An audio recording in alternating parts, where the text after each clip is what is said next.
നമസ്കാരം ഫ്രണ്ട്സ്. അപ്പോൾ നമ്മൾ നമ്മുടെ സ്വപ്നത്തിലേക്ക് ആദ്യത്തെ ചുവട് വെക്കാൻ പോവുകയാണ്. SCRT നമ്മൾ ഇന്ന് ആരംഭിക്കുന്നു.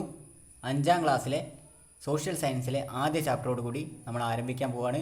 എല്ലാവരും ആത്മവിശ്വാസത്തോടു കൂടിയും ദൃഢനിശ്ചയത്തോടു കൂടിയും ഹാപ്പി ആയിട്ടും എന്ത് ചെയ്യുക, ഈ ഒരു മുന്നേറ്റത്തിലേക്ക് കയറി വരിക. പ്രാർത്ഥനയോടുകൂടി നമുക്ക് ഇത് മുന്നോട്ട് കൊണ്ടുപോകാം. നമുക്ക് ജോലി വേണ്ടത് നമ്മളാണ് പഠിക്കേണ്ടത്. വേറൊരാൾ വന്ന് പഠിച്ചു തരില്ല. നമുക്ക് പറഞ്ഞു തരാനേ കഴിയുള്ളൂ. പഠിക്കേണ്ടതും അത് ഉൾക്കൊള്ളേണ്ടതും നമ്മളുടെ ഉത്തരവാദിത്തമാണ്. ആദ്യമായിട്ട് PSCക്ക് വരുന്ന ഒരാൾക്ക് മനസ്സിലാവുന്ന രീതിയിലാണ് ക്ലാസ് എടുക്കാൻ ശ്രമിക്കുന്നത്. അതുകൊണ്ട് ഒരുപാട് റേഞ്ച് ആയവരൊന്നും വേറെ രീതിയിലേക്ക് ചിന്തിക്കരുത്. നമുക്കിത് എല്ലാവർക്കും കിട്ടണം. എല്ലാവർക്കും എത്തുന്ന രീതിയിലാണ് ക്ലാസ് എടുക്കാൻ ശ്രമിക്കുന്നത്. അപ്പോൾ നിങ്ങളെല്ലാവരും നന്നായിട്ട് പ്രിപ്പയർ ചെയ്താൽ മൈൻഡ് പ്രിപ്പയർ ചെയ്യുക. മാക്സിമം നിങ്ങളെ കയ്യിലേക്ക് എത്തിക്കും. ഓക്കെ, നമ്മൾ ആദ്യത്തെ പാർട്ടായിട്ടുള്ള SCRT നമ്മൾ ഇന്ന് തുടങ്ങുകയാണ്. 5ാം ക്ലാസ്സിലെ SCRTയിലെ ചരിത്രത്തിലേക്ക് എന്ന് പറഞ്ഞിട്ടുള്ള ചാപ്റ്ററും അതുപോലെ കല്ലിൽ നിന്ന് ലോഹത്തിലേക്ക് എന്നുള്ള ചാപ്റ്ററുമാണ് ഡിസ്കസ് ചെയ്യുന്നത്. 2 ചാപ്റ്ററാണ്. 5ാം ക്ലാസ് സോഷ്യൽ സയൻസ്, ചരിത്രമാണ്. ബുദ്ധിമുട്ടുണ്ടാകും, പക്ഷേ നിങ്ങൾ നിർബന്ധമായിട്ട് കേൾക്കണം. ഓരോ പോയിന്റ് നമുക്ക് മിക്സ് ആവാൻ പാടില്ല. വേർഡ് ബൈ വേർഡ് നുള്ളിപ്പെറുക്കിയെടുത്തിട്ടാണ് ക്ലാസ് എടുക്കുന്നത്. അപ്പം അതിൻ്റെതായ ബുദ്ധിമുട്ടുകൾ ഉണ്ടാകും. പക്ഷേ നിങ്ങൾ ഒരിക്കലും ബാക്കോട്ട് പോകരുത്. ഈ ഒരു ദൗത്യത്തിന് വേണ്ടിയിട്ട് നമ്മൾ ഈ ഒരു മിഷന് ഒരു പേരിട്ടിട്ടുണ്ട്. എന്താണ്? OPNP. എന്താണ് OPNP എന്ന് പറഞ്ഞാൽ? ഒന്നും പറയാനില്ല, നമ്മൾ പൊളിക്കും. ഓക്കെ, ഒന്നും പറയാനില്ല, നമ്മൾ പൊളിക്കും. ചരിത്രത്തിലേക്ക് എന്നതാണ് ആദ്യത്തെ ചാപ്റ്റർ 5ാം ക്ലാസ്സിലെ. നമുക്ക് നോക്കാം ഈ പാഠഭാഗങ്ങളിൽ നമുക്ക് പഠിക്കാനുള്ളത് എന്തൊക്കെയാണെന്ന് നമുക്ക് നോക്കാം. ഒരു ക്ലാസ്സിലെ 5ാം ക്ലാസ് ആണെന്ന് കരുതി നമ്മൾ ഒരു ക്വസ്റ്റ്യനും സിമ്പിളായിട്ട് കാണുന്നില്ല. എല്ലാ കാര്യങ്ങൾക്കും തുല്യ പ്രാധാന്യമാണ് നൽകുന്നത്. ക്വസ്റ്റ്യൻ എവിടെ നിന്നാണ് വരിക നമുക്കറിയില്ല. അതുകൊണ്ട് തന്നെ നമ്മൾ ഒരു പോയിന്റ് പോലും മിസ്സാക്കാതെയാണ് പഠിക്കാൻ പോകുന്നത്. മനുഷ്യർ കാലാകാലങ്ങളായി ആർജിച്ച പുരോഗതിയുടെ രേഖപ്പെടുത്തലാണ് ചരിത്രം. മനുഷ്യർ കാലാകാലങ്ങളായി ആർജിച്ച പുരോഗതിയുടെ രേഖപ്പെടുത്തലാണ് ചരിത്രം എന്ന് പറയുന്നത്. ഓക്കെ, ചരിത്രം എന്ന് പറയുന്നത് മനുഷ്യൻ കാലാകാലങ്ങളിൽ ആർജിച്ച പുരോഗതിയുടെ രേഖപ്പെടുത്തലാണ്. വളരെ ഇമ്പോർട്ടൻ്റ് ആണ്. പുരോഗതിയുടെ രേഖപ്പെടുത്തലാണ് ചരിത്രം. അതുപോലെ ചരിത്ര ആതീത കാലവും ചരിത്രകാലവും ഉണ്ട്. നമുക്ക് നോക്കാം. ഫസ്റ്റ് ചരിത്ര ആതീത കാലമാണ്. ചരിത്ര ആതീത കാലം എന്ന് പറയുന്നത് എഴുത്തുവിദ്യ രൂപപ്പെടുന്നതിന് മുന്നുള്ള കാലം ചരിത്രാതീത കാലം എന്ന് അറിയപ്പെടുന്നു. വാക്ക് ശ്രദ്ധിക്കണം. ചരിത്രാതീത കാലമാണെന്ത്? എഴുത്തുവിദ്യ രൂപപ്പെടുന്നതിന് മുമ്പുള്ള കാലമാണ് ചരിത്രാതീത കാലം. അതിനു മുന്നേ ഉള്ളതാണ്, അതിന് അതീതമായിട്ടാണ് നിൽക്കുന്നത്. എഴുത്തുവിദ്യ രൂപപ്പെടുന്നതിന് മുമ്പുള്ള കാലമാണ് ചരിത്രാതീത കാലം. വളരെ ഇമ്പോർട്ടൻ്റ് ആണ്. നമ്മൾ ചരിത്രമാണ് പഠിക്കുന്നത്, ശ്രദ്ധിച്ചിരിക്കുക. ചരിത്രാതീത കാലത്ത് മനുഷ്യർ ഉപയോഗിച്ചിരുന്ന കല്ലുപകരണങ്ങളായിരുന്നു. ചരിത്രാതീത കാലത്തിൻ്റെ ഉദാഹരണമാണെന്ത്? ഭീംബേഡ്ക ഗുഹാചിത്രങ്ങൾ. കാരണം എഴുത്തുവിദ്യ രൂപപ്പെട്ടിട്ടില്ല. അതാണ് ചരിത്രാതീത കാലം. ഓക്കെ, അടുത്തതിലേക്ക് നോക്കാം. ഇനി ചരിത്രകാലമുണ്ട്. ചരിത്രകാലം എന്താ? ചരിത്രകാലത്തെക്കുറിച്ചാണ് നമ്മൾ പറയുന്നത്. പുസ്തകങ്ങൾ, പഴയകാല നാണയങ്ങൾ, താളിയോല ഗ്രന്ഥങ്ങൾ, ശിലാലിഖിതങ്ങൾ. ഓക്കെ, നമുക്ക് നോക്കാം. ചരിത്രകാലം എന്ന് പറയുന്നത് എഴുതപ്പെട്ട രേഖകളുള്ള കാലമാണ്. ആര്? ചരിത്രകാലം. എഴുതപ്പെട്ട രേഖകളുള്ള കാലമാണ് ചരിത്രകാലം. വളരെ ഇമ്പോർട്ടൻ്റ് ആണ്. ചരിത്ര അതീത കാലം എന്താ? എഴുതപ്പെടാത്ത രേഖകളുള്ള കാലമാണ്. പക്ഷേ എഴുതപ്പെട്ട രേഖകളുള്ള കാലമാണ് ചരിത്രകാലം. ചരിത്രം പഠിക്കണമെങ്കിൽ നമുക്ക് എന്തെങ്കിലും ഒരു പുസ്തകം ഫോളോ ചെയ്യണം. അപ്പോൾ അത് എഴുതി വെച്ചിട്ടുണ്ടാകും. അങ്ങനെ ആലോചിക്കുക. എഴുതപ്പെട്ട രേഖകളുള്ള കാലം ചരിത്രകാലം. അടുത്തതിലേക്ക് നമുക്ക് പോവാം. അടുത്ത ഭാഗമാണ് പാലക്കാട് പട്ടണത്തിൽ സ്ഥിതി ചെയ്യുന്ന കോട്ടയാണ്. പാലക്കാട് കോട്ട ചുമകളിൽ കൊടുത്ത ചിത്രമായിരുന്നു. 200 വർഷത്തിലധികം പഴക്കമുണ്ട് പാലക്കാട് കോട്ടയ്ക്ക്. നമ്മുടെ പാലക്കാട് കോട്ടയ്ക്ക് എത്ര? 200 വർഷത്തെ പഴക്കമുണ്ട്. പാലക്കാട് കോട്ടയ്ക്ക് 200 വർഷത്തെ പഴക്കമുണ്ട്. പണ്ട് പാലിന് 20 രൂപയായിരുന്നു. അങ്ങനെ കണക്ട് ചെയ്യുക. 20, 200. പാലക്കാട് കോട്ട എത്ര? 200 വർഷത്തിലധികം പഴക്കമുണ്ട്. പാലക്കാട് പട്ടണത്തിലായിരുന്നു ഇത് സ്ഥിതി ചെയ്തിരുന്നത്. അടുത്തൊരു ഭാഗമാണ് അന്നോ ഡൊമിനി. വളരെ ഇമ്പോർട്ടൻ്റ് ആണ് അന്നോ ഡൊമിനി. AD എന്നാണ് അന്നോ ഡൊമിനി. നമ്മളെല്ലാം കേട്ടിട്ടുണ്ടാവും. AD BC എന്ന് കേട്ടിട്ടുണ്ടാവും. AD എന്ന് പറയുന്നത് ലാറ്റിൻ ഭാഷയാണ്. In the year of our lord's birth എന്നാണ് ഇതിൻ്റെ അർത്ഥം. In the year of our lord's birth എന്നാണ് ഇതിനർത്ഥം. യേശു ക്രിസ്തുവിൻ്റെ ജനന വർഷത്തിൽ എന്നാണ് ഇത് സൂചിപ്പിക്കുന്നത്. ആരത്? യേശു ക്രിസ്തുവിൻ്റെ ജനന വർഷത്തിൽ എന്നാണ് ഇത് സൂചിപ്പിക്കുന്നത്. ഇപ്പം AD എന്ന് പറയുന്നത് ലാറ്റിൻ ആണെന്ന് നമ്മൾ ആദ്യം പഠിക്കണം. ലാറ്റിൻ നമുക്ക് LD കിട്ടാനാണ് നമ്മൾ ആഗ്രഹിക്കുന്നതെന്ന് ചിന്തിക്കുക. അപ്പോൾ LD AD അങ്ങനെ കണക്ട് ചെയ്ത ലാറ്റിൻ. അത് in the year of lord's birth എന്നാണ്. യേശു ക്രിസ്തുവിൻ്റെ ജനന വർഷത്തിൽ എന്നാണ് ഇത് സൂചിപ്പിക്കുന്നത്. പക്ഷേ ഇപ്പോൾ ഈ AD ഇല്ല. AD മാറിയിട്ട് ഇപ്പോൾ എന്തായിട്ടുണ്ട്? CE എന്നായിട്ടുണ്ട്. കോമൺ ഇറ എന്നായിട്ടുണ്ട്. വളരെ ഇമ്പോർട്ടൻ്റ് ആണ്. AD മാറിയിട്ട് ആരായിട്ടുണ്ട്? CE എന്നായിട്ടുണ്ട്. ABCD അങ്ങനെ കണക്ട് ചെയ്യുക. AD CE എന്നായിട്ട് മാറിയിട്ടുണ്ട്. എന്താണ്? കോമൺ ഇറ. അപ്പോൾ അതും കൂടി ഒന്ന് നോക്കുക. ടെക്സ്റ്റ് 1947 ഇന്ത്യക്ക് സ്വാതന്ത്ര്യം കിട്ടിയത്. അതുപോലെ കേരള സംസ്ഥാനം നിലവിൽ വന്നത് 56 കാരണം നമ്മളിത് ഒഴിവാക്കാൻ പാടില്ല. കഴിഞ്ഞ പ്രിലിംസിന് വന്നു 56 നവംബർ 1 കേരള സംസ്ഥാനം രൂപീകരിച്ചേ ചോദിച്ചു.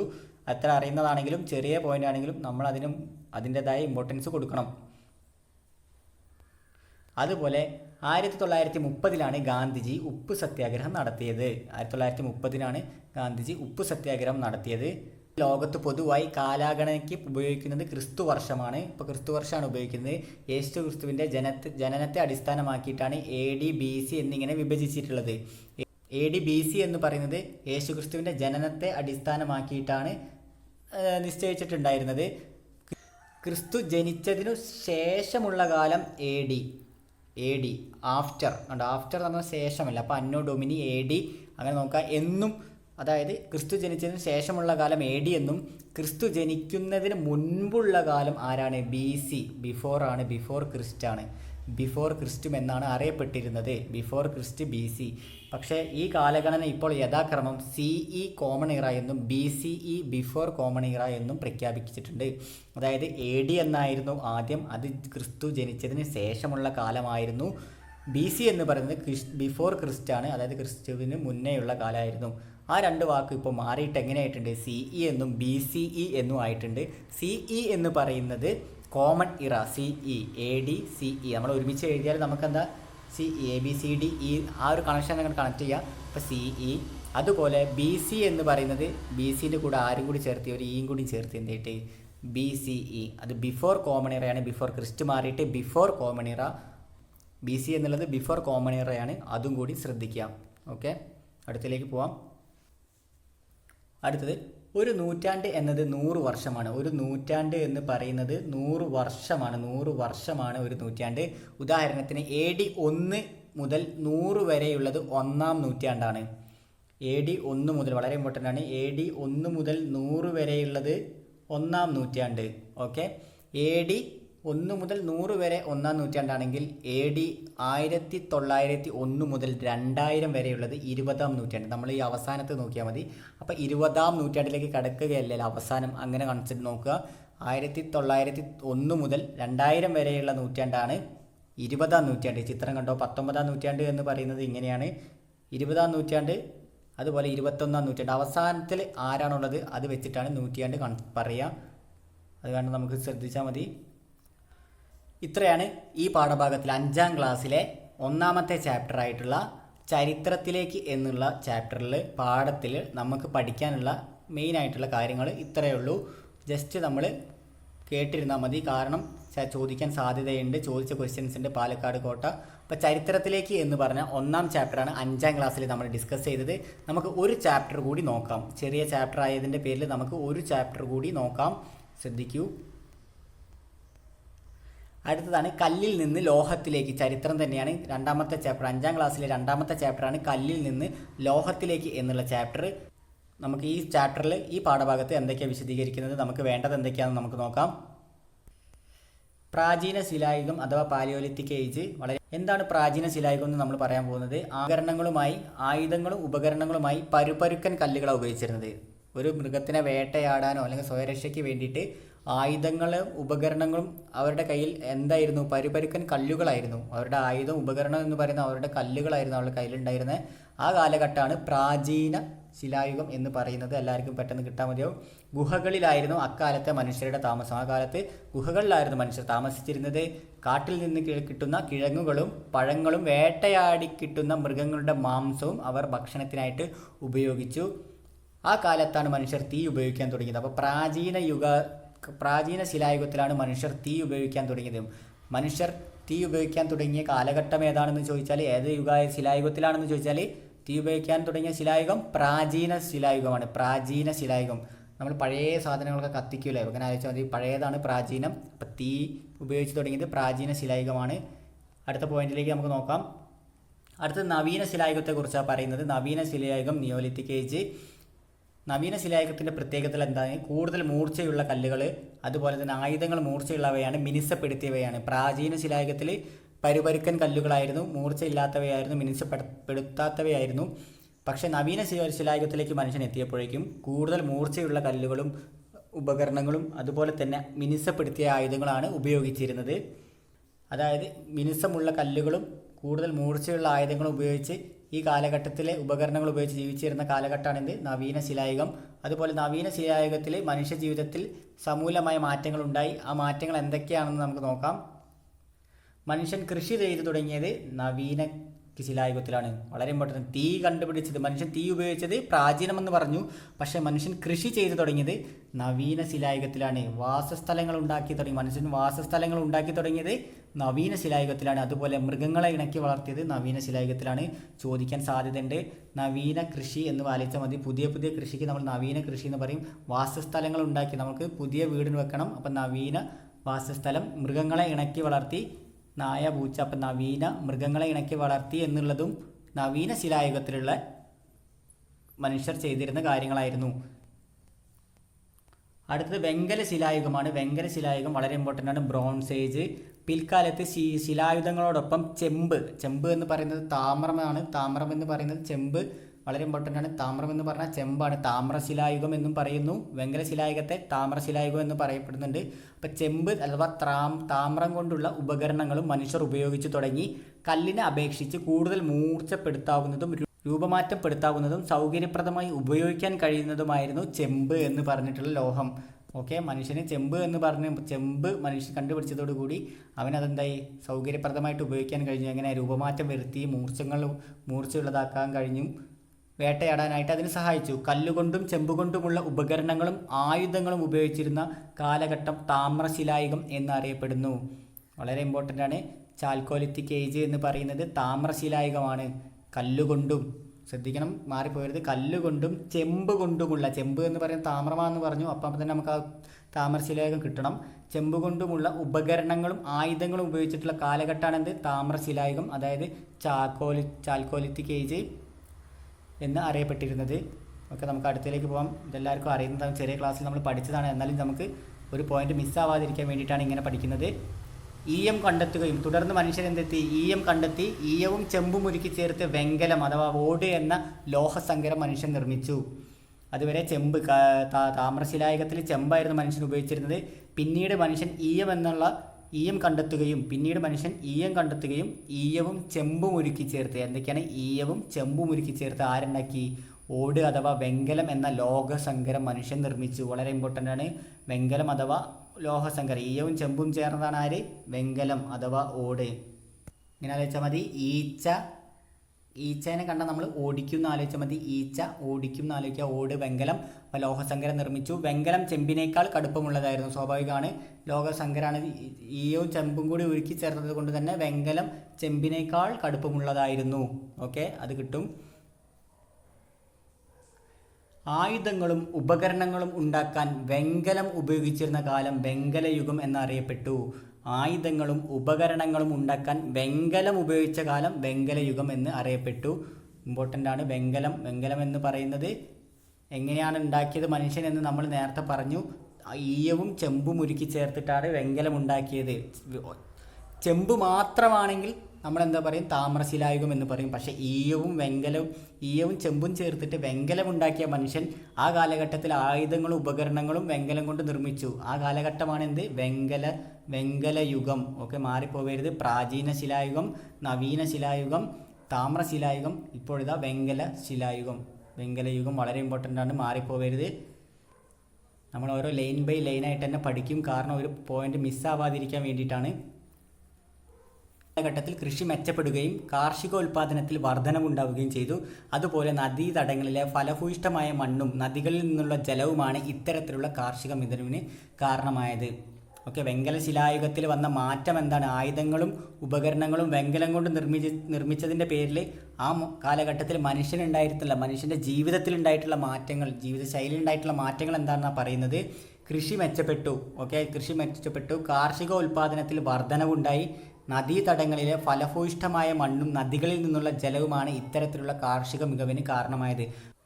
അതുപോലെ കൃഷി മെച്ചപ്പെട്ടപ്പോൾ നമ്മുടെ മനുഷ്യന്മാർക്കുണ്ടായ മാറ്റങ്ങൾ എന്തൊക്കെയാണെന്ന് വെച്ചാൽ, അധികമായി ഉൽപ്പാദിപ്പിച്ച ഭക്ഷ്യവസ്തുക്കളെ അവരെന്തായി സംഭരിക്കാൻ തുടങ്ങി, സ്റ്റോറേജ് ചെയ്യാൻ തുടങ്ങി. വെയർ ഹൗസ് പോലെ അധികം ഉൽപ്പാദിപ്പിച്ചുകൊണ്ടിരുന്ന ഭക്ഷ്യവസ്തുക്കൾ എന്തായി സംഭരിച്ച് വെക്കാൻ തുടങ്ങി. കാർഷിക വിഭവങ്ങൾ കൈമാറ്റം ചെയ്യാനുള്ള പൊതുസ്ഥലങ്ങൾ രൂപം കൊണ്ടു. ഇങ്ങനെയുള്ള കാർഷിക വിഭവങ്ങൾ കൈമാറ്റം ചെയ്യാനുള്ള പൊതുസ്ഥലങ്ങൾ, അത് മാർക്കറ്റ് എന്നുള്ള ഒരു കൺസെപ്റ്റിലേക്ക് മനുഷ്യൻ വന്നു. പുതിയ കാർഷിക ഉപകരണങ്ങളുടെ നിർമ്മാണവും ഉപയോഗവും വർദ്ധിച്ചു. അതായത് പ്രൊഡക്ഷനിലേക്ക് മാറി തുടങ്ങി. പുതിയ കാർഷിക ഉപകരണങ്ങളുടെ നിർമ്മാണവും ഉപയോഗവും വർദ്ധിച്ചു. അടുത്തത്, ഒരു തൊഴിൽ മേഖലയിൽ പ്രവർത്തിക്കുന്നവർക്ക് മറ്റു തൊഴിൽ മേഖലയിലുള്ളവരുടെ സേവനങ്ങളും ഉൽപ്പാദിപ്പിക്കുന്ന വിഭവങ്ങളും ആവശ്യമായിരുന്നു. ഇത് ഉൽപ്പന്നങ്ങളുടെ കൈമാറ്റത്തിന് കാരണമായി. ഇത്തരം കൈമാറ്റങ്ങൾ സമൂഹത്തിൽ പരസ്പര ആശ്രയത്വം വളർത്തി ഉൽപ്പാദിപ്പിക്കുന്ന വിഭവങ്ങൾ വിദൂര പ്രദേശങ്ങളിലേക്ക് കയറ്റി അയച്ചു. കരമാർഗവും കടൽ മാർഗവും കച്ചവട ബന്ധങ്ങൾ സ്ഥാപിച്ചു.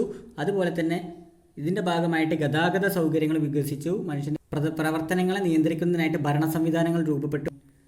ഇത്തരം സവിശേഷതകളോടെ വിവിധ നദീതടങ്ങളിൽ പ്രാചീന നഗരങ്ങൾ വികസിച്ചു വന്നു. ഇവയാണ് വെങ്കലയുഗ സംസ്കാര കേന്ദ്രങ്ങൾ. അപ്പോൾ വെങ്കലയുഗത്തിലുള്ള കാര്യങ്ങളാണ് ഇത്ര നേരം പറഞ്ഞിട്ടുള്ളത്. മനുഷ്യൻ കരമാർഗവും കടൽ മാർഗവും കച്ചവട ബന്ധങ്ങൾ വളർത്തിയെടുത്തു. പരസ്പര ആശ്രയത്വം വളർത്തിയെടുത്തു. അതിൻ്റെ ഭാഗത്ത് പിന്നെ ഗതാഗത സൗകര്യം വളർത്തി. ഇതിനെല്ലാം നിയന്ത്രിക്കാൻ വേണ്ടിയിട്ട് ഒരു ഭരണ സംവിധാനം വന്നു. അതുപോലെ തന്നെ എഴുത്തുവിദ്യയും ആ കാലത്ത് രൂപപ്പെട്ടിരുന്നു. പറയാൻ പോകുന്നത് വളരെ ഇമ്പോർട്ടൻ്റ് ആയിട്ടുള്ള കാര്യമാണ്. നമുക്കിതിന് ഒരു മാർക്ക് പോകാൻ പാടില്ല. മെസപ്പൊട്ടോമിയൻ സംസ്കാരം വളരെ ഇമ്പോർട്ടൻ്റ് ആയിട്ടുള്ള കാര്യമാണ്. യൂഫ്രട്ടീസ്, ടൈഗ്രിസ് നദീതടങ്ങളിലാണ് മെസപ്പൊട്ടോമിയൻ സംസ്കാരം നിലനിന്നിരുന്നത്. രണ്ട് നദികൾക്കിടയിലെ രൂപപ്പെട്ടിരുന്ന സംസ്കാരം ഏതാണെന്ന് PSC ചോദിച്ചിട്ടുണ്ട്. അല്ലെങ്കിൽ ഈ രണ്ട് നദികൾ ഏതാണെന്നും PSC ചോദിച്ചിട്ടുണ്ട്. വളരെ ഇമ്പോർട്ടൻ്റ് ആണ്. മെസോപ്പൊട്ടോമിയൻ സംസ്കാരം എന്ന് പറയുന്നത് യൂഫ്രട്ടീസ്, ടൈഗ്രിസ് നദീതടങ്ങളിലാണ്. രണ്ട് നദികൾക്കിടയിലെ പ്രദേശം എന്നാണ് മെസോപ്പൊട്ടോമിയ എന്ന വാക്കിനർത്ഥം. മെസോപ്പൊട്ടോമിയ എന്ന വാക്കിനർത്ഥം രണ്ട് നദികൾക്കിടയിലുള്ള പ്രദേശമാണ്. ഇങ്ങനെ ആലോചിച്ചാൽ മതി. രണ്ട് പൊട്ടന്മാരാണെന്ന് ആലോചിക്കുക. യൂഫ്രട്ടീസ്, ടൈഗ്രിസ് രണ്ട് നദികൾക്കുള്ള പ്രദേശമാണ്. ഏതാണ് ആ രണ്ട് നദികൾ? യൂഫ്രട്ടീസും ടൈഗ്രീസും. ഇറാഖ് എന്ന് പറയുന്നത് ഈ സംസ്കാരം ഉൾപ്പെടുന്നു എന്നാണ് പറയുന്നത്. അപ്പോൾ മെസപ്പൊട്ടോമിയൻ സംസ്കാരം ഉൾപ്പെടുന്ന ഇന്നത്തെ പ്രദേശം ഏതാ? ഇറാഖ്. അപ്പോൾ ഇറാഖിലാണ് മെസപ്പൊട്ടോമിയൻ സംസ്കാരം ഉണ്ടായിരുന്നത്. മെസ്സി ഇറങ്ങി വന്നു എന്ന് ആലോചിച്ചാൽ മതി. മെസ്സി ഇറങ്ങി വന്നു, ഇറാഖ്. അത് അടുത്ത ഇമ്പോർട്ടൻ്റ് ആയിട്ടുള്ള ഭാഗമാണ് എന്ത്? ക്യൂണിഫോം ലിപി മെസപ്പൊട്ടോമിയയിലാണ് രൂപം കൊണ്ടത്. ചോദിക്കും ക്യൂണിഫോം ലിപി എവിടെയാണ്? കാരണം ഇനി ഒരുപാട് ലിപികൾ നമുക്ക് പഠിക്കാണ്ട്. അപ്പോൾ ക്യൂണിഫോം ലിപി എന്ന് പറയുന്നത് മെസപ്പൊട്ടോമിയയിലാണ് രൂപം കൊണ്ടത്. നമ്മളെങ്ങനെയാണ് പഠിക്കുക? മെസപ്പൊട്ടോമിയ അല്ലേ, മെസ്സിനെ നമ്മൾ കാണാൻ വേണ്ടിയിട്ട് ക്യൂ നിൽക്കണം എന്ന് ആലോചിച്ചാൽ മതി. ക്യൂണിഫോം ലിപി മെസോപ്പൊട്ടോമിയ, അല്ലെങ്കിൽ യൂണിഫോം ഇട്ടിട്ട് പൊട്ടന്മാർ വരുന്നുണ്ട്, അങ്ങനെ കണക്ട് ചെയ്യുക. എങ്ങനെയെങ്കിലും കണക്ട് ചെയ്യുക, എന്തായാലും കിട്ടും. എന്താണ്? മെസപ്പൊട്ടോമിയയിലുള്ള ലിപിയാണ് ആര്? ക്യൂണിഫോം ലിപി. ഈ സംസ്കാരത്തിൻ്റെ ശേഷിപ്പുകളാണ് സിഗുറാത്തുകൾ. വളരെ ഇമ്പോർട്ടൻ്റ് ആണ്. സിഗുറാത്തുകൾ എന്ന് പറയുന്നത് മെസപ്പൊട്ടോമിയൻ സംസ്കാരത്തിൻ്റെ ശേഷിപ്പുകളാണ്. സിഗുറാത്തുകൾ മെസപ്പൊട്ടോമിയ. സിഗുറാത്തുകളാണ് സി. നമ്മൾ മെസപ്പൊട്ടോമിയ മെസ്സി എന്ന് പറഞ്ഞു. അങ്ങനെയാണെങ്കിൽ സി സിഗുറാത്തുകൾ അങ്ങനെ കണക്ട് ചെയ്യുക. അല്ലെങ്കിൽ രാത്രി മെസ്സിനെ കാണാൻ പോയിന്നോ കണക്ട് ചെയ്യുക. ഈ സംസ്കാരത്തിൻ്റെ ശേഷിപ്പുകളാണ് സിഗുറാത്തുകൾ. ഓക്കെ, സിഗുറാത്തുകൾ. അപ്പോൾ എന്താണ് ഇത്ര നേരം പറഞ്ഞിട്ടുള്ളത് എന്ന് നമുക്ക് നോക്കാം. മെസപ്പൊട്ടോമിയൻ സംസ്കാരം എന്ന് പറയുന്നത് രണ്ട് നദികൾക്കിടയിലുള്ള പ്രദേശമാണ്. ആ വാക്കിനർത്ഥം, അതായത് മെസപ്പൊട്ടോമിയ എന്ന വാക്കിനർത്ഥം രണ്ട് നദികൾക്കിടയിലുള്ള പ്രദേശം. നമ്മൾ പറഞ്ഞു രണ്ട് പൊട്ടന്മാർ, അങ്ങനെ കണക്ട് ചെയ്യുക. അല്ലെങ്കിൽ മെസ്സോ എന്ന് പറഞ്ഞാൽ മെസ്സി എന്ന് നമ്മൾ പറഞ്ഞു. രണ്ട് വാക്കേ ഉള്ളൂ. മെസ്സി അങ്ങനെ കണക്ട് ചെയ്യുക. യൂഫ്രട്ടീസ്, ടൈഗ്രിസ് നദീതടങ്ങളാണ് എന്ത്? ഈ രണ്ട് നദികൾ. Euphrates, Tigris. ഇത് പഠിക്കണം. Euphrates, Tigris. ഒരു കണക്ഷൻ കിട്ടുന്നുണ്ടാവും. അടുത്തത് മെസപ്പൊട്ടോമിയ എന്ന വാക്കിനർത്ഥം നമ്മൾ പറഞ്ഞു രണ്ട് നദികൾക്കിടയിലുള്ള പ്രദേശമാണെന്ന് പറഞ്ഞു. അതുപോലെ തന്നെ ഈ മെസപ്പൊട്ടോമിയൻ സംസ്കാരം എവിടെയായിരുന്നു ഉണ്ടായിരുന്നത്? ഇറാഖിലാണ് ഉണ്ടായിരുന്നത്. മെസ്സിനെ കാണാൻ ഇറങ്ങി വന്നു, അല്ലെങ്കിൽ മെസ്സി ഇറങ്ങി വന്നു എന്ന് ആലോചിക്കുക. Mesopotamian, Iraq. ക്യൂണിഫോം ലിപി മെസപ്പൊട്ടോമിയയിലാണ് രൂപം കൊണ്ടത്. മെസ്സിനെ കാണാൻ നമ്മൾ ക്യൂ നിന്നു. അപ്പോൾ ലിപി ഏതാണെന്ന് വെച്ചാൽ ക്യൂണിഫോം ലിപിയാണ് മെസപ്പൊട്ടോമിയൻ സംസ്കാരം. ഇനി ഈ സംസ്കാരത്തിൻ്റെ, അതായത് മെസപ്പൊട്ടോമിയൻ സംസ്കാരത്തിൻ്റെ ശേഷിപ്പുകളാണ് ആരൊക്കെ? സിഗുറാത്തുകൾ എന്ന് പറയുന്നത് മെസപ്പൊട്ടോമിയൻ സംസ്കാരത്തിൻ്റെ ശേഷിപ്പുകളാണ്. മെസ്സിയാണ് നമ്മളെ കോഡ്. അപ്പം മെസ്സി, സിഗുറാത്തുകൾ, ഗുറാത്തുകൾ എങ്ങനെ കണക്ട് ചെയ്യുക, എന്തായാലും നിങ്ങൾക്ക് കിട്ടും, പേടിക്കേണ്ട. അടുത്തത് ക്യൂണിഫോം ലിപി എന്താണെന്നാണ് പറയുന്നത്. പുരാതനമായ എഴുത്തുലിപികളിൽ ഒന്നാണ് എന്ത്? ക്യൂണിഫോം ലിപി. സ്വാഭാവികം പണ്ട് കാലത്തുള്ളതായിരുന്നു. പുരാതനമായ എഴുത്തുലിപിയായിട്ടുള്ള ക്യൂണിഫോം ലിപി ആരംഭിച്ചത് സുമേറിയയിലാണ്. ആപ്പിൻ്റെ രൂപത്തിൽ, വളരെ ഇമ്പോർട്ടൻ്റ് ആണ്, ആപ്പിൻ്റെ രൂപത്തിലുള്ള ചിത്രലിപിയാണ്. എഴുത്തുലിപിയല്ല, ചിത്രലിപിയാണ്. എഴുത്തു പ്രതലം കളിമൺ പാളികളായിരുന്നു എഴുതാൻ ഉപയോഗിച്ചിരുന്നത്. അതായത് നമ്മൾ സ്ലേറ്റിൽ എഴുതുമ്പോൾ സ്ലേറ്റ് എന്താണ്? അതിൻ്റെ പ്രതലം. എഴുതുന്നത് പെന്ന്. അതാണ് ഉദ്ദേശിച്ചത്. എഴുത്തു പ്രതലം എന്ന് പറയുന്നത് ഈ എഴുതിയതിൻ്റെ അടിയിലുള്ള ആ പ്രതലമാണ് എന്ത്? കളിമൺ പാളികളിൽ എഴുതി വെച്ചിട്ടുള്ളത്. ചോദിക്കും കളിമൺ പാളികളിൽ ചിത്രലിപികളിൽ എഴുതപ്പെട്ട ലിപി ഏതാണെന്ന് ചോദിക്കും. അതേതാണ്? ക്യൂണിഫോം ലിപി. ഈ ക്യൂണിഫോം ലിപി ആരംഭിച്ചത് സുമേറിയയിലാണ്. യൂണിഫോം ഇട്ടിട്ട് സുമയിൽ വന്നു എന്ന് ആലോചിച്ചാൽ മതി. നമ്മൾ പഠിച്ചിട്ടുണ്ട് മേരി ക്യൂറിനെ പഠിച്ചിട്ട്. അപ്പോൾ മേരി ക്യൂറി, ക്യൂണിഫോം അങ്ങനെ കണക്ട് ചെയ്യുക. സുമേരി, ക്യൂണിഫോം, മേരി ക്യൂറി അങ്ങനെ ആലോചിക്കുക. ഇത് ആരംഭിച്ചത്, അതായത് ക്യൂണിഫോം ലിപി ആരംഭിച്ചത് സുമേറിയയിലാണ്. ആപ്പിൻ്റെ രൂപമാണ്, വളരെ ഇമ്പോർട്ടൻ്റ് ആണ്. ആപ്പിൻ്റെ രൂപമാണ് ക്യൂണിഫോം. അതുപോലെ ചിത്രലിപിയാണ്, വളരെ ഇമ്പോർട്ടൻ്റ് ആണ്. ക്യൂണിഫോം എന്ന് പറയുന്നത് ചിത്രലിപിയാണ്. നമ്മൾ സ്കൂളിൽ പഠിക്കുന്ന സമയത്ത് നമ്മുടെ സുഹൃത്തുക്കൾ നമ്മുടെ മുന്നിൽ വന്ന് ബെഞ്ചിലിരിക്കുന്നുണ്ടെങ്കിൽ യൂണിഫോമിൽ ചിത്രം വരച്ച് നമ്മൾ നൈസായിട്ട് വരച്ചു കൊടുക്കും. അങ്ങനെ ആലോചിച്ചാൽ മതി. ചിത്രലിപിയാണ് എന്ത് ക്യൂണിഫോം. എഴുത്തുപ്രതലം കളിമൺ പാളികളായിരുന്നു.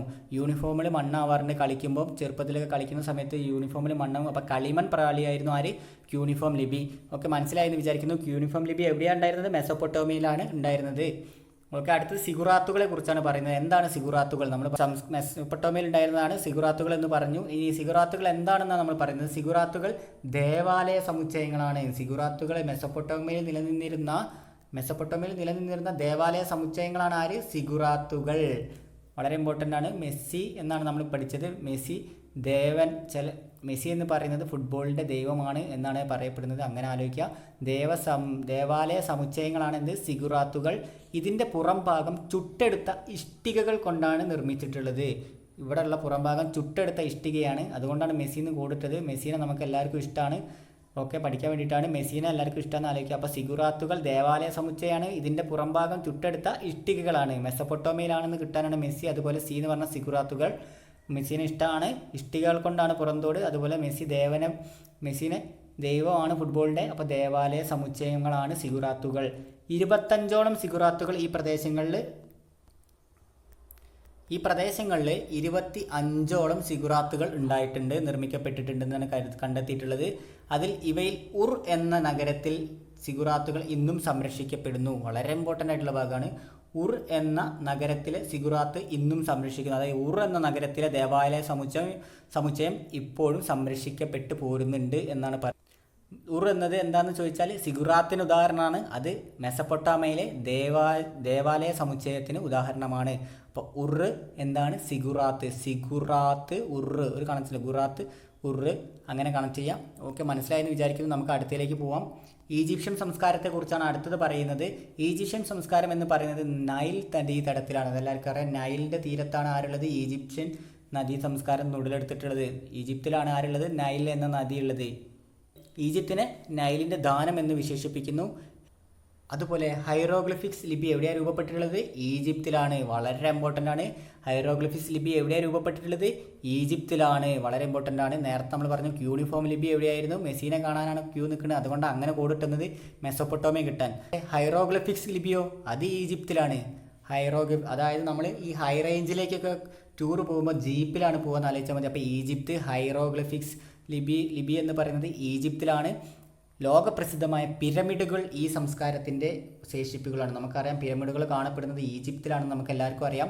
നൈലിൻ്റെ ദാനമാണ് ഈജിപ്ത്. ഈജിപ്ഷ്യൻ സംസ്കാരത്തോട് ചേർന്നാണ്, നൈൽ നദീതടത്തിലാണ് ഈജിപ്ഷ്യൻ സംസ്കാരം ഉണ്ടായിരുന്നത്. പിരമിഡുകൾ കാണപ്പെടുന്നു. അതുപോലെ തന്നെ അവിടുത്തെ ലിപി എന്താണ്? ഈജിപ്ഷ്യൻ്റെ അതെ ഹൈറോഗ്ലിഫിക്സ് ലിപി. എന്താണ് നമ്മുടെ കോഡ്? ഹൈറോഗ്ലിഫിക്സ്. ഹൈ റേഞ്ചിലേക്കാണ് ജീപ്പായിട്ട് പോവുക. അങ്ങനെ കണക്ട് ചെയ്യുക കിട്ടാൻ വേണ്ടിയിട്ട്. ഓക്കെ, അടുത്തിലേക്ക് പോകാം. എന്താണ് ഈ ഹൈറോഗ്ലിഫിക്സ് ലിപി എന്നാണ് പറയുന്നത്? പുരാതന ഈജിപ്തുകാർ ഉപയോഗിച്ചിരുന്ന ലിപിയാണ് ആര്? ഹൈറോഗ്ലിഫിക്സ് ലിപി. ചിഹ്നരൂപവും അക്ഷരരൂപവും കൂട്ടിച്ചേർത്തതാണ് ഈ ലിപി. വളരെ ഇമ്പോർട്ടൻ്റ് ആണ്. നേരത്തെ നമ്മൾ ചിത്രം മാത്രമേ പറഞ്ഞിട്ടുള്ളൂ. ഏതിൽ? യൂണിഫോമിൽ ചിത്രലിപിയാണ്. പക്ഷേ ഹൈറോഗ്ലിഫിക്സിലേക്ക് വരുമ്പോൾ, ഈജിപ്ഷ്യൻ സംസ്കാരത്തിലേക്ക് വരുമ്പോൾ എന്ത് മാറിയിട്ടുണ്ട് ലിപിയിൽ? ചിഹ്നരൂപവും അക്ഷരരൂപവും കൂട്ടിച്ചേർത്തിട്ടുണ്ട്. വെരി ഇമ്പോർട്ടൻ്റ് ആണ്. ചിഹ്നവും അക്ഷരവും കൂട്ടിച്ചേർത്തിട്ടുണ്ട്. ഒന്നുമില്ല, ജീപ്പിൽ നമ്മൾ ജീപ്പിൻ്റെ ചിത്രം വരയ്ക്കും, ചിഹ്നം വരയ്ക്കും, അതുപോലെ അക്ഷരങ്ങൾ പേരൊക്കെ എഴുതി ചേർക്കും ഓരോരുത്തരെ. അങ്ങനെ ആലോചിക്കാം. അതുപോലെ തടിയും പാപ്പിറസും വളരെ ഇമ്പോർട്ടൻ്റ്. പാപ്പിറസും ആണ് എഴുതുവാൻ ഉപയോഗിച്ചിരുന്ന പ്രബലം. ഈ പാപ്പിറസ് എന്ന് പറയുന്ന ഒരു തരം ചെടിയുടെ ഇലയാണ്. അതും തടിയുമായിരുന്നു എന്ത്? ഈജിപ്തിൽ അക്ഷരങ്ങൾ എഴുതാൻ വേണ്ടി ഉപയോഗിച്ചിരുന്നത്. എന്നാൽ മെസൊപ്പൊട്ടേമിയയിൽ എന്തായിരുന്നു നമ്മൾ ഉപയോഗിച്ചത്? കളിമണ്ണ്. ഓക്കെ, മെസൊപ്പൊട്ടേമിയയിൽ യൂണിഫോം ലിപിയാണ്.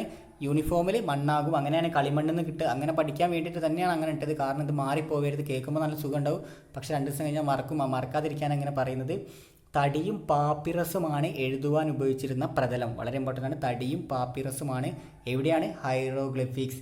ഈ ഹൈറോഗ്ലിഫിക്സ് അതായത് നല്ല ഹൈറ്റുള്ള മരങ്ങളുണ്ടാവും. അതേപോലെ പാപ്പിറസ് എന്ന് പറയുന്നത് പാപ്പിറസ് എന്ന് പറയുന്ന ഒരു തരം ചെടിയുടെ ഇലയാണ്. അതും ഹൈറ്റ് ഉണ്ടാവും എന്ന് ആലോചിച്ചാൽ മതി. അപ്പോൾ ഇത്രയാണ് എന്ത്? ഹൈറോഗ്ലിഫിക്സ് ലിപി. പുരാതന ഈജിപ്തുകാർ ഉപയോഗിച്ചിരുന്ന ലിപിയാണ് ഹൈറോഗ്ലിഫിക്സ്. ചിഹ്നരൂപവും അക്ഷരരൂപവും കൂട്ടിച്ചേർത്തതാണ് ഈ ലിപി. തടിയും പാപ്പിറസും ആണ് എഴുതുവാൻ ഉപയോഗിച്ചിരുന്ന പ്രതലം. ഓക്കെ, നമുക്ക് അടുത്തിലേക്ക് പോവാം.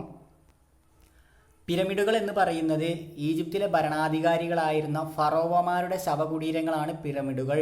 പിരമിഡുകൾ ഈജിപ്തിലാണ്, നമുക്ക് എല്ലാവർക്കും കിട്ടും. അതുപോലെ തന്നെ പിരമിഡുകൾ എന്ന് പറയുന്നത് എന്താ, ഈജിപ്തിലെ ഭരണാധികാരികളായിരുന്നു ഫറോവമാർ. അപ്പോൾ ഈജിപ്തിലെ ഭരണാധികാരികൾ അറിയപ്പെട്ടിരുന്നത് ഫറോവമാരാണ്. അവരുടെ ശവകുടീരങ്ങളാണ് എന്ത്, പിരമിഡുകൾ. ശവകുടീരമാണ് പിരമിഡുകൾ. ഫറോവമാരാണ് എന്ത്, ഈജിപ്തിലെ ഭരണാധികാർ ഫറോവമാർ എന്ന് ആലോചിക്കാം.